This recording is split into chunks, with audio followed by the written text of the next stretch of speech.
Bom, pessoal, vamos lá, vamos retomar aqui nossos últimos conteúdos de mecânica, né? Nós estávamos falando de um sistema de partícula, né? Hoje a gente vai ver mais algumas propriedades, tá?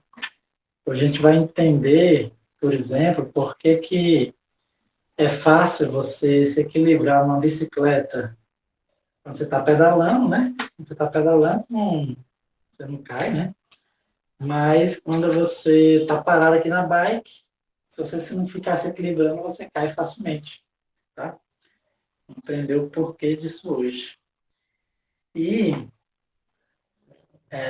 Mas só tem uma vez que eu queria dar para vocês que essa parte de sistema de partículas não vai cair na lista, tá? A lista eu estou terminando de fazer já. Eu decidi que não vai cair essa parte de sistema de partículas, né? Só vai cair movimento de partícula em 3 dimensões, certo? Tudo bem? Então, tanto a aula passada quanto essa aula agora e as aulas da próxima semana não vai cair na lista. Eu vou dar, né, para vocês aprenderem, mas eu não vou cobrar. Tudo bem? Só para vocês aprenderem mesmo, certo? E aí fica no YouTube, né? Vai que um dia vocês querem relembrar, aí vocês voltam. Tudo bem? Bom, na aula passada, a gente estava estudando um sistema de partícula, tá? Sistema de partículas, certo? E a gente viu que a gente conseguia escrever a segunda lei de Newton para o sistema como um todo, né? Considerando como se toda a massa do sistema tivesse concentrada no centro de massa, né? Então, a gente viu que a segunda lei de Newton, podia escrever assim, né? Ó, massa total do sistema vezes a aceleração do centro de massa é igual a soma das forças externas, tá? A soma das forças externas, certo? Tudo bem? Onde o centro de massa, né? O centro de massa nada mais é do que a média ponderada, tá? Média ponderada da posição de cada partícula, né? A velocidade, mesma coisa, a aceleração, mesma coisa, tá? E, né, eles também são relacionados pela derivada, né? Ó. Isso que a gente viu na passada, ou seja, realmente o centro de massa ele se move, né? Ele se move como se toda a massa do sistema tivesse concentrado nele, tá? Então, matematicamente falando, é isso que acontece, certo? E acaba se refletindo na física, tá? Para essa análise física em cima daqui da matemática. Além disso aí, a gente viu também que eu posso escrever o seguinte, né? Eu também, outra forma de eu escrever a segunda lei de Newton para o sistema de partículas é dizer que a derivada do momento total do sistema também é igual à soma das forças externas, certo? E quando essas forças externas, né? Se as forças soma das forças externas for igual a zero, significa dizer que o momento total do sistema é constante, tá? Com isso, a gente viu que a gente consegue entender vários movimentos, tá? Lembrando, o momento total é a soma do momento de cada partícula individualmente. Certo? Então, bom, basicamente foi isso que a gente viu na aula passada inteira, certo? Deu uma resumida aqui na aula passada inteira. Hoje a gente vai ver que a gente consegue deduzir uma outra fórmula a partir da lei de Newton, certo? A gente consegue deduzir uma outra fórmula que fica parecido com a segunda lei de Newton para rotações, né? Lembra? Usando aquele momento angular, né?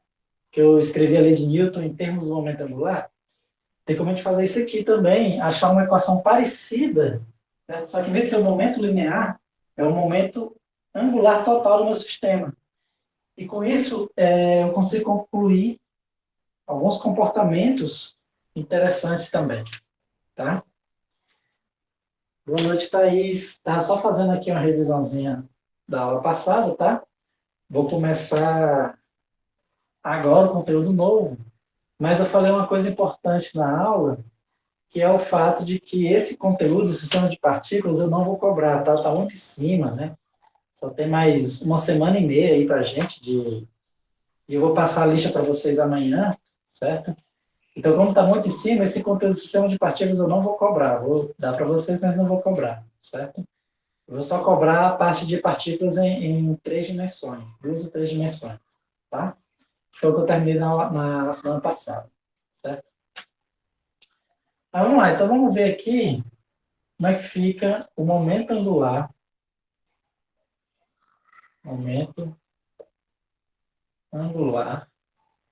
para o sistema de partículas, tá? Então, para SP aí, né? Sistema de partículas, certo? Então vamos lá, vamos primeiro relembrar, né? Eu falei para vocês que o momento angular de uma única partícula, vamos chamar aqui de um Lzinho, né? Ele seria simplesmente MI, RI, vetor, VI, tá? É simplesmente R vetor V, certo? Isso da partícula I, tudo bem? E o que acontece? Ou, né, eu posso fazer o seguinte também, né, ó.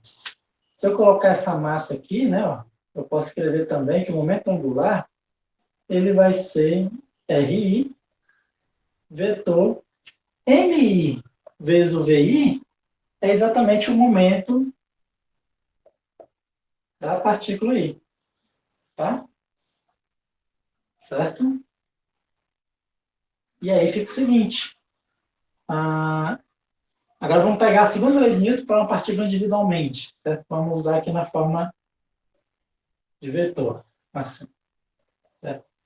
É igual às forças na partícula I, tá? Sendo que são as forças externas mais as forças internas na partícula I, certo? Bem, isso aqui são as forças externas da partícula I, isso aqui são as forças internas da partícula I, tudo bem? A soma das forças internas, né, na partícula I. Então, a gente pode até botar assim, ó, somatória do Jn de 1 até n, tá? Fica subentendido que esse somatório é nas partículas, tá bom? Eu vou omitir os limites, está subentendido que é nas partículas. E aí a soma da força da partícula I devido às partículas J, tá? Esse somatório é em J, certo? E aí o que eu vou fazer agora? Eu quero que apareça aqui o meu momento angular, tá? Então, para isso eu quero que apareça esse R vetor P, né? Então, eu vou fazer o produto vetorial aqui, certo? Vai ficar assim, ó, RI, vetor. Vou fazer o produto vetorial com todo mundo aqui, ó. DPI, DT, certo? Vai ser RI, vetor FI externo, certo? Mais o RI, vetor, essa somatória aqui das forças IJ, tá? Agora aqui, isso aqui, eu posso escrever da seguinte forma, né? Esse R vetor eu posso simplesmente botar para dentro da derivada, porque é o seguinte, ó. Se eu derivar com relação tempo RI vetor PI, tá? Lembra que aqui eu posso aplicar a regra do produto, né? Vai ser a derivada do primeiro, derivada do RI, dt vetor PI, mais o primeiro vezes a derivada do segundo, certo? Sendo que esse primeiro termo aqui, ó, é zero. Por quê? Porque dr dt é a velocidade. E o PI nada mais é do que a velocidade, né? O PI, quem é o PI? É a massa vezes a velocidade. Então, ou seja, esses dois vetores aqui são paralelos, certo? Esse aqui é a velocidade, esse aqui é a massa vezes a velocidade. Produto vetorial de vetores paralelos é zero, certo?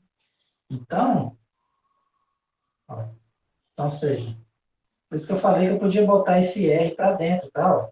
Porque a derivada desse produto vetorial é exatamente o RI vetor dPi dt, tá? Ou seja, esse termo aqui, ó, que é esse aqui, é exatamente igual a esse aqui, né? Ou seja, é exatamente a derivada do meu LI, né? Derivada do meu LI. Então,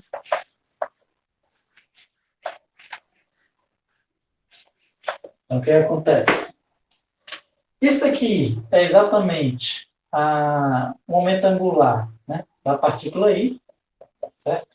Aqui, né, ó, LI, que é isso aqui que vai ser igual a RI, vetor, as forças externas da partícula I, tá? Esse aqui, aliás, também eu vou escrever o que é esse aqui, é o torque, né? R vetor força é exatamente o torque das forças externas, o torque das forças externas na partícula I, certo? O R vetor F, certo? E por último tem aquele termo ali, né? Mais RI, vetor somatório em J, F e J, certo? Agora, o nosso próximo passo é somar, certo?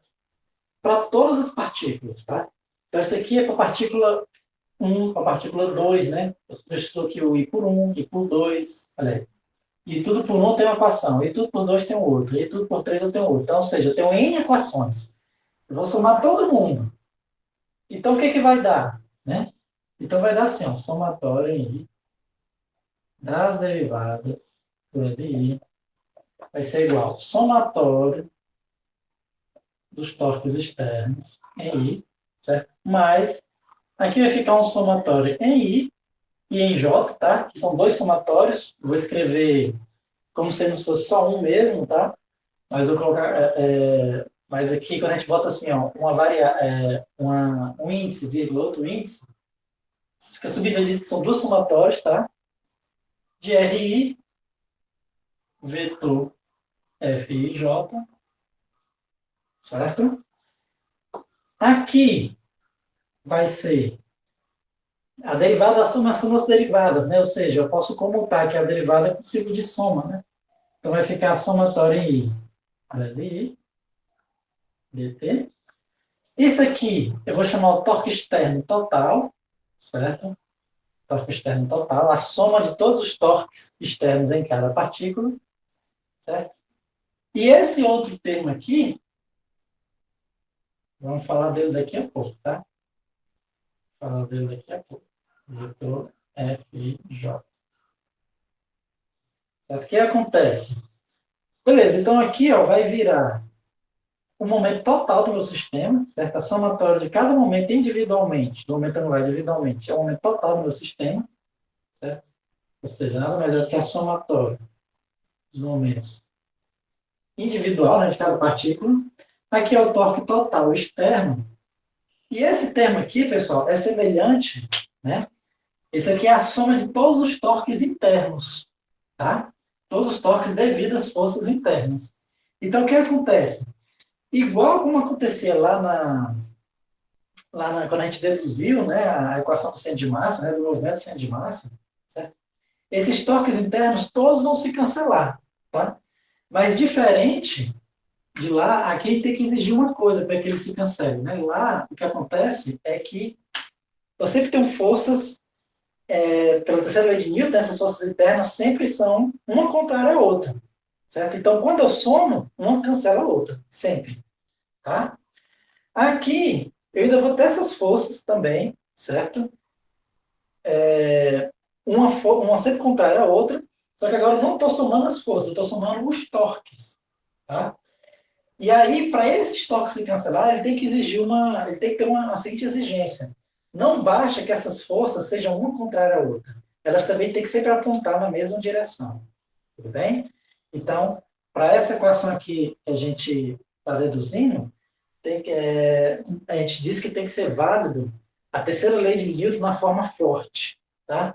A terceira lei de Newton ele diz que simplesmente as forças são opostas uma à outra. Por exemplo, porque eu tenho esse pincel e esse outro pincel.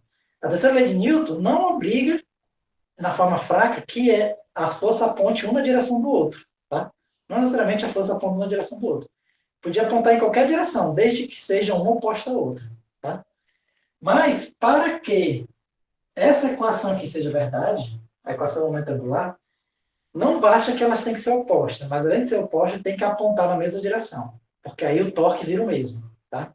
O torque vira o mesmo, tanto para o RI quanto para o RJ. Então, quando eu somo todo mundo, o torque vira o mesmo, só que é o oposto, tá? E aí cancela, então esse termo vai para zero. E aí eu chego na minha equação, certo? Na equação do momento angular, tá? Ela é bem parecida com a equação do momento linear, né? Deixa eu botar aqui. A equação do momento linear, ela é assim, não. Aqui é forças externas, tá? Apesar de ela ser bem parecido, elas são duas equações diferentes, tá? Elas são duas equações diferentes que, inclusive, ela lhe traz informações diferentes, tudo bem? É diferente quando você está estudando o movimento de uma partícula só, tá?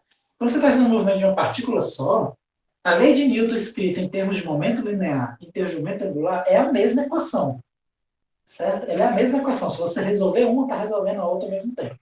Essa equação aqui é diferente. São duas equações diferentes, tá bom?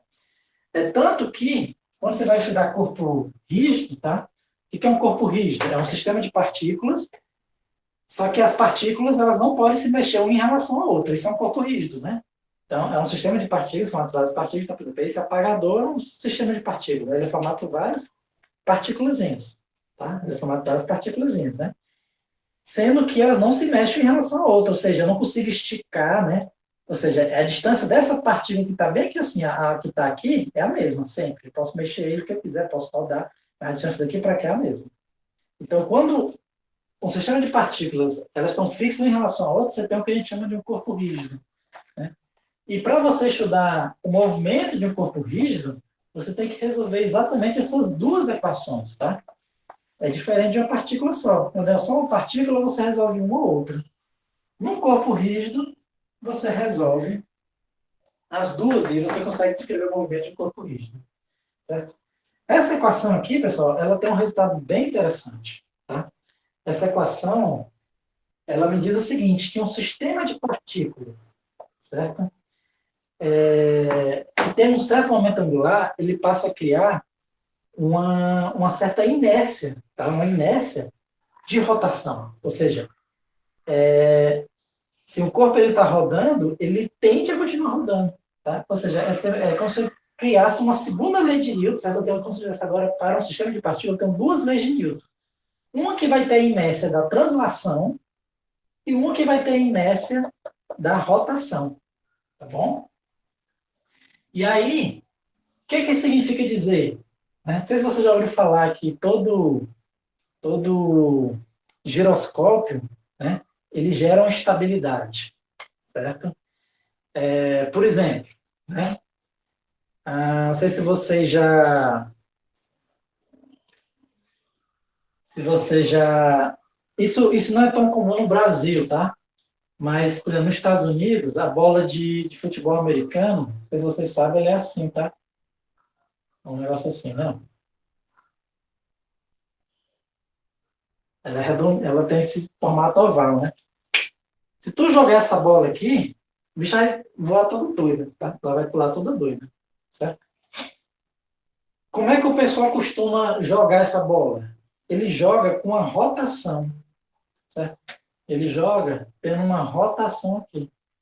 Ou seja, ao mesmo tempo ele joga a bola, só que ele também faz um jeito, né? Ele puxa ela para baixo para ela sair rodando. Rodando aqui em torno desse eixo, né? Ó. E isso vai conferir a ela uma certa estabilidade. Enquanto você jogasse de qualquer jeito, ela ia sair bolando de qualquer jeito. Quando você joga assim, ela vai com uma certa estabilidade, certo? E aí, o que acontece? Essa estabilidade é exatamente devido a essa inércia da rotação, certo? A gente diz que essas rotações, né, um sistema em rotação, um sistema com várias partículas, né, um sistema extenso, ele gera uma certa estabilidade, tudo bem? Um exemplo é o próprio o peão, né?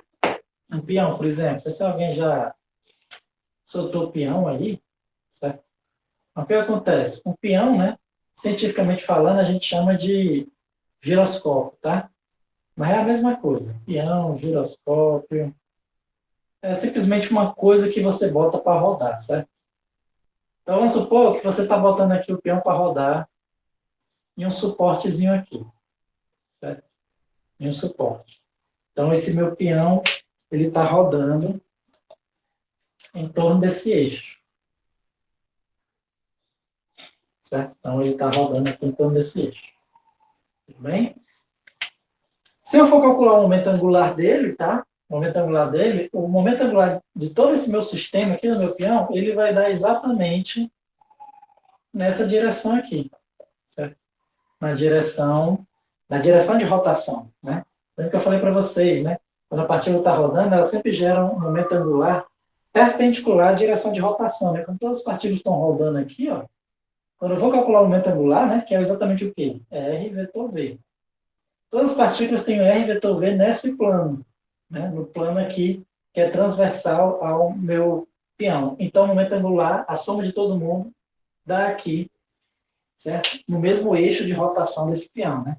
Esse eixo de simetria. Tudo bem? E aí, o que acontece? Se eu inclinar um peão, né? Se ele não estivesse rodando, ele simplesmente ia cair, né?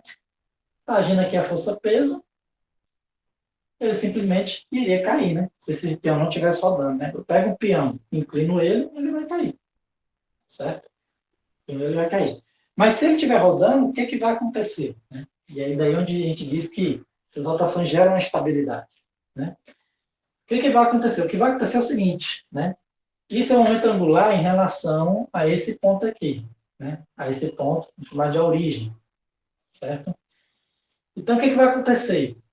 A gente vai dizer o seguinte, que a derivada, né, do momento angular total desse meu peão vai ser o quê? Vai ser o R vetor, vai ser a força externa. Quem é a força externa? A força peso, tá? Também existe outra força externa aqui, né, que é a força normal, mas essa força normal ela não gera torque, certo? Ela não gera torque, por quê? Porque ela está exatamente no ponto onde eu botei a minha origem, certo? Então, a força externa, certo? O torque externo vai ser o R vetor o peso, certo? Quem é o R? Exatamente esse cara aqui, ó. É o vetor que vai da origem, que eu adotei, até onde o peso está agindo, que é exatamente no centro. O que significa dizer? Significa dizer o seguinte, que R vetor P, certo? Ele é sempre perpendicular ao próprio L, né? Lembra, ó, o L está nessa direção, o R está nessa direção, certo? O R, ele é paralelo a L, certo? Esse R aqui, tudo bem? Significa dizer, então, que R vetor P, ele é perpendicular a L, certo? Ou seja, se eu for analisar aqui, tá? O meu R vetor P, ele vai ser um vetor apontando para dentro, tudo bem? O torque, né? O torque resultante está apontando para dentro, torque externo. E ele sempre vai ser perpendicular a L, tá? Sempre vai ser perpendicular a L. Então é como se, vamos relembrar, né? A gente já estudou um caso desse, em que uma força é sempre perpendicular a ser perpendicular à velocidade do corpo. A gente já estudou um caso desse, né? Lembrando, o L aqui é como se fosse a velocidade angular, né?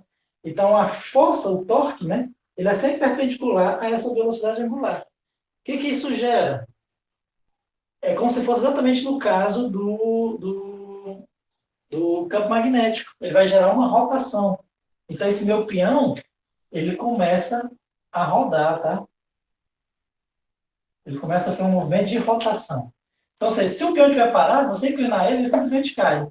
Mas se ele estiver rodando, quando ele inclina, ele faz outra rotação, né, em torno desse ponto.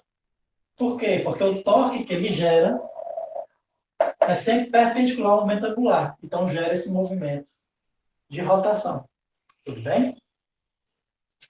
Como eu falei, né? Então, gera essa estabilidade, né? Outro exemplo é o caso de a moto da bicicleta, né? Como eu falei no começo da aula. O que é mais fácil? Você se equilibrar numa bicicleta parada, se a bicicleta está parada, você consegue se equilibrar tirando os pés do chão? Você quase não consegue, né? Você tem que fazer um malabarismo aqui para se equilibrar. Mas se a bicicleta estiver andando, pedalando, você consegue equilibrar facilmente, certo? Também dá para justificar por isso aqui, né? Por quê? O que acontece? Ó? Vamos supor que a bicicleta, o pneu a roda da bicicleta está rodando, tá? Agora eu vou começar a olhar ela aqui de lado, certo? Vou ver aqui nessa direção, ou seja, vou olhar aqui de trás, tudo bem? Ó? Então, estou olhando aqui o pneu, certo? Ele está rodando em torno desse eixo aqui, certo?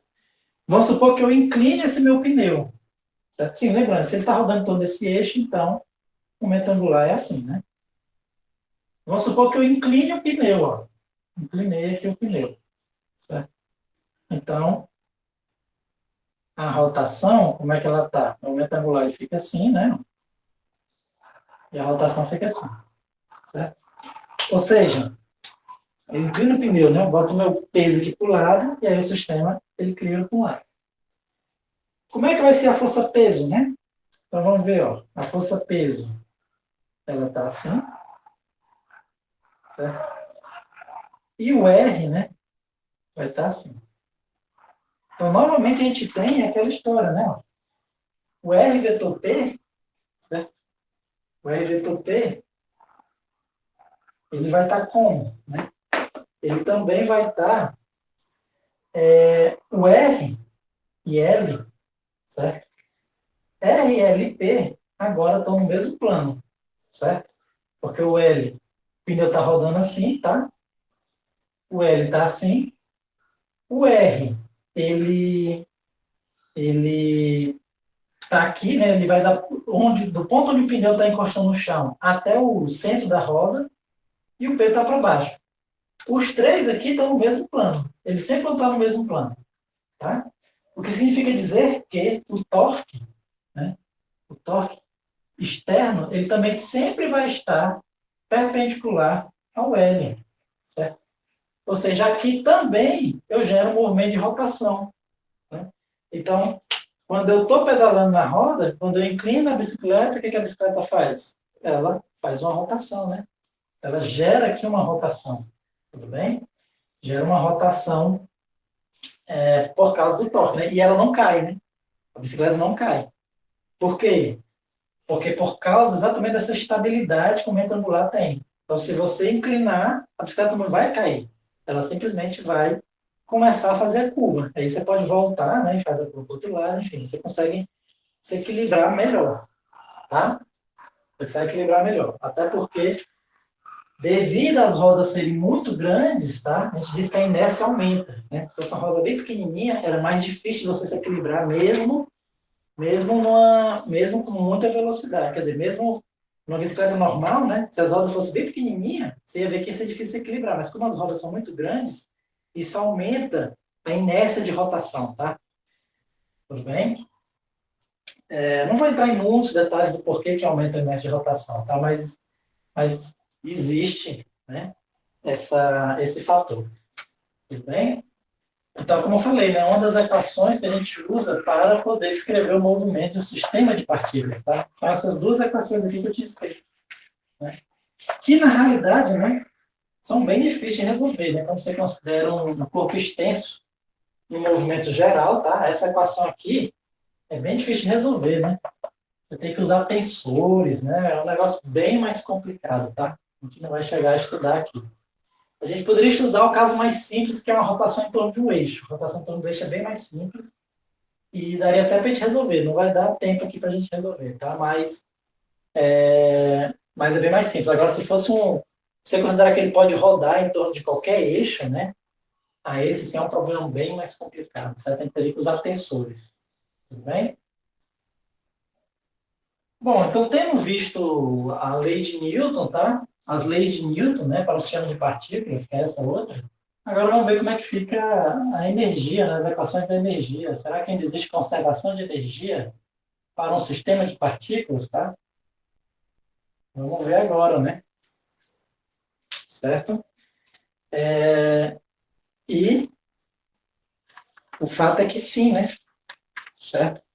Então, assim, as mesmas eu posso deduzir a mesma conservação de energia para o sistema de partículas, né? É até simples, na verdade, deduzir.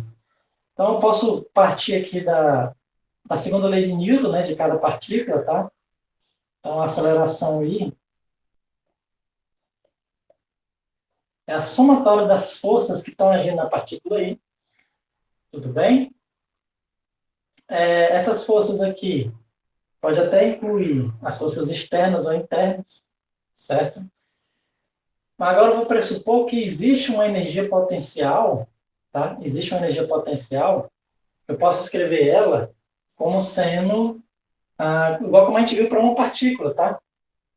Menos o gradiente, certo? Da partícula I na minha energia potencial, certo? A força I é menos o gradiente na partícula I, certo? Então, como é que fica?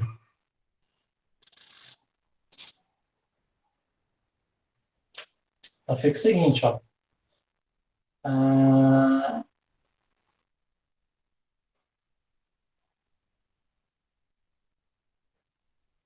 fica o seguinte.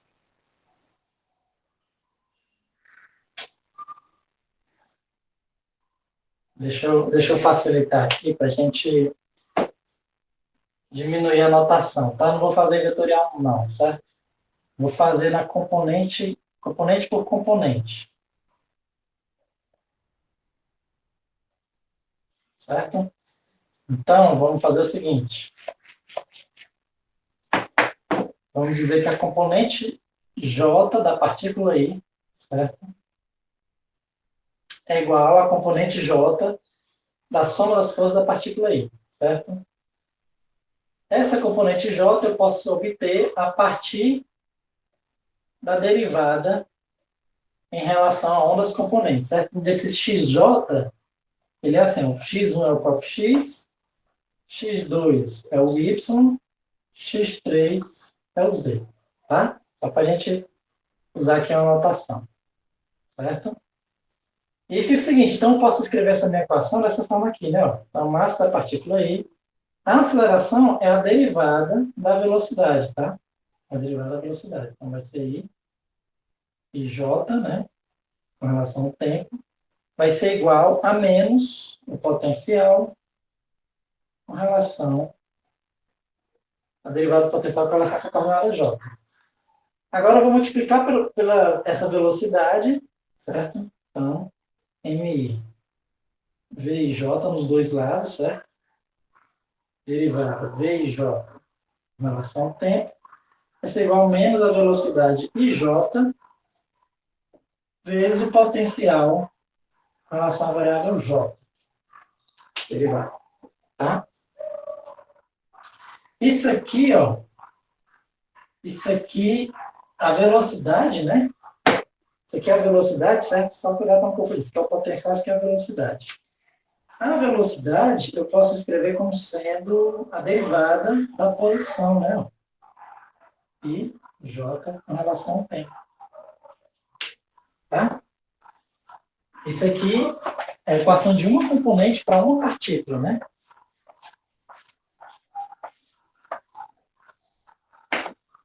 Agora, isso aqui eu posso escrever como sendo assim, né? Ó, derivada com relação ao tempo de MI VIJ ao quadrado sobre 2 vai ser igual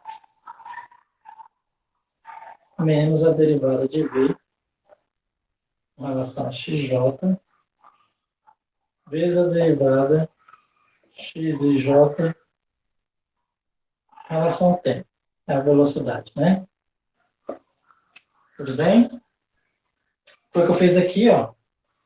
Esse aqui é exatamente igual a esse aqui, né? Ó. Posso usar a regra da cadeia. Desce o 2, exatamente. E deriva a velocidade, então é exatamente isso. Tá? Agora eu vou somar em todas as componentes, certo? Somando em todas as componentes. Aqui eu já vou usar x, y e z, certo? Tem uma equação dessa para cada componente, para cada partícula aí. Então eu vou somar para cada componente. Vou somar todas as componentes. Então, mi vix ao quadrado sobre 2, mi vi y ao quadrado sobre 2, mi viz ao quadrado sobre 2, vai ser igual ao quê? A menos, certo? Dρm V, dρm x, dx, dt, mais dρm V, dρm y, dy, dt, mais dρm V, dρm z, dz, dt. Ou seja, opa, que beleza, que é o x da partícula aí, né?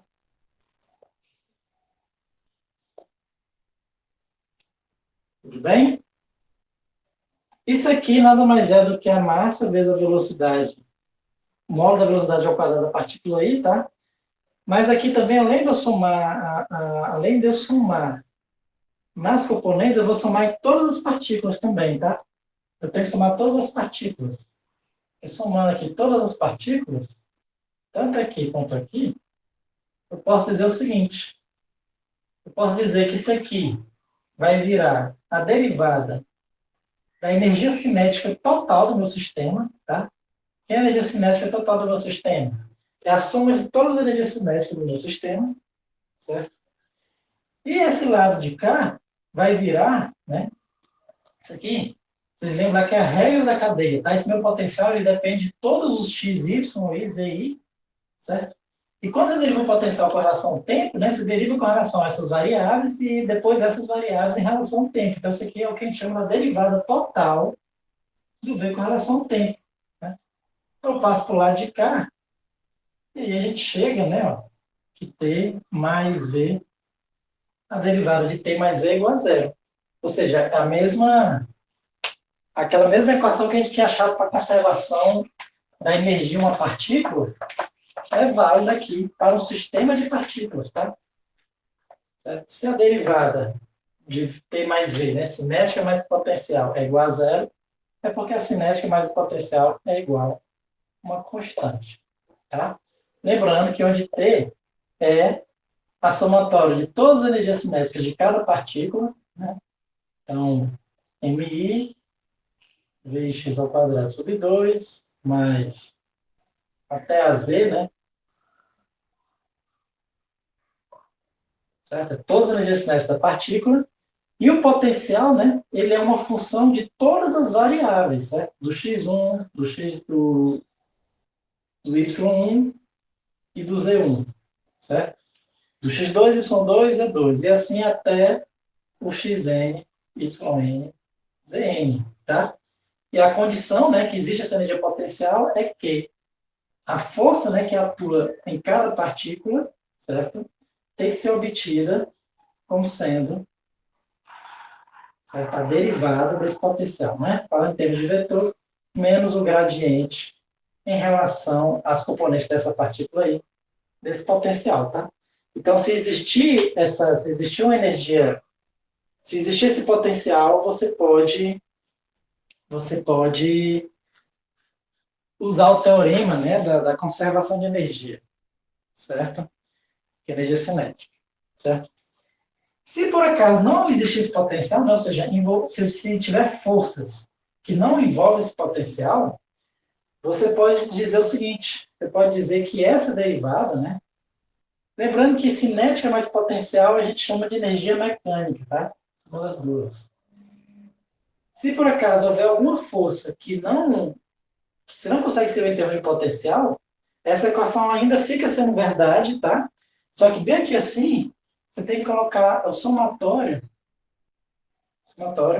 dos trabalhos realizados por essas partículas, tá bom? Aliás, não é dos trabalhos, né? É simplesmente da força escalar a velocidade, certo? Essas forças se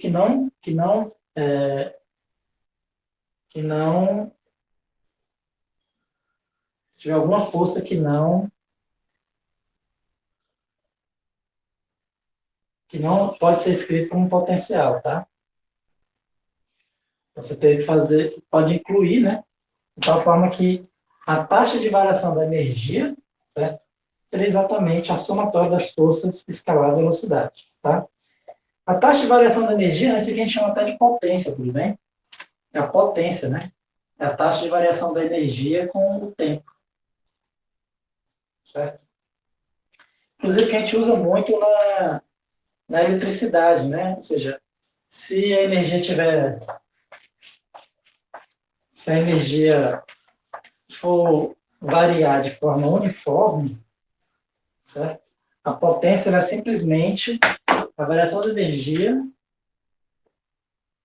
dividido pelo tempo, né? Quando a gente está falando, por exemplo, de um aparelho elétrico, por exemplo, a potência do aparelho é exatamente quanto de energia ele consome, né? A unidade de potência é exatamente o watt, né? Então, aquele watt que a gente vê nos aparelhos domésticos é exatamente a potência dele, né? Porque aí você consegue até calcular o quanto você vai gastar com ele, tá? Você pode simplesmente calcular, ó, a energia é a potência vezes o tempo que ele está ligado, tá? A energia que você vai gastar, certo? Então, a unidade de energia que a Coes cobra da gente é o quilowatt-hora. Então, se você usar a potência em kilowatt e usar o tempo em hora, certo? Você vai ter a energia aqui em algum valor quilowatt-hora, tudo bem? Sua energia vai dar um resultado em quilowatt-hora. E essa aqui é a unidade que a Coes cobra, né? Um quilowatt-hora é cerca de 80 centavos, tá? Então, dependendo da potência do seu aparelho, certo? E de quanto tempo ele vai ficar ligado, você precisa calcular o quanto você gasta usando aquele aparelho. Tudo bem? Bom, então vamos fazer o seguinte, certo? Por hoje a gente fica por aqui, certo? Nas próximas aulas a gente vai ver mais uma ou duas aulas sobre o sistema de partículas, certo? A gente termina o conteúdo. Lembrando que esse conteúdo eu não vou cobrar, tá? Certo? O conteúdo que eu vou cobrar na lista, que eu vou passar amanhã para vocês, é só a parte de movimento da partícula em 3 dimensões. Certo?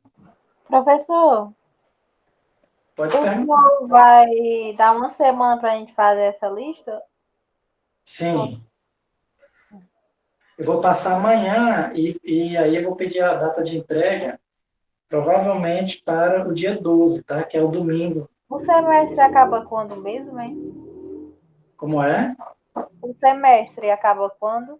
Pronto, o semestre ele acaba próxima semana. Final da próxima semana ele está acabando. E aí é exatamente por isso que eu vou dar só uma semana. Mas, na verdade, vai ser um pouquinho mais do que uma semana, né? Porque eu vou deixar até o domingo, certo? Vou deixar até o domingo, e aí vocês vão ter aí uns 10 dias, mais ou menos, tá? Mas eu vou tentar maneirar a lista. Não vou botar tão difícil, né? Até porque a outra eu dei quase um mês, né? Essa aqui eu vou dar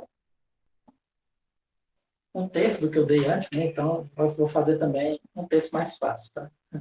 Quer dizer, vai ser um terço mais fácil. Tudo bem?